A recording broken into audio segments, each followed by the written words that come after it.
Hi guys, nagpagawa pa na ng cake sa amin si parin Joseph Canlas. Para sa kumarin namin na si Rosaline. Gusto daw niyang isurprise yung asawa niya ngayong araw ng mga puso. Ito nga pala yung cake na in-order niya. Simple lang pero napaka-elegante. Siyempre, gawa natin yan, RR Sweet Delights.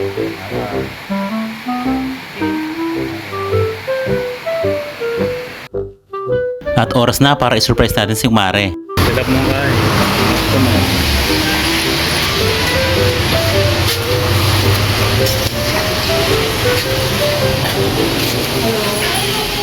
Si Valentine's. Yung magpabiyeke ako.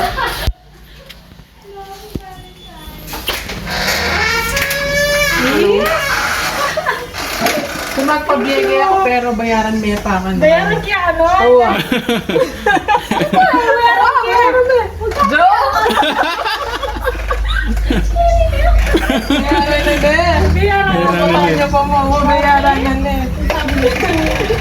At may isang miss na naman napangiti ngayong araw ng mga puso. So paano ba yan pare? Natupad na namin yung request mo.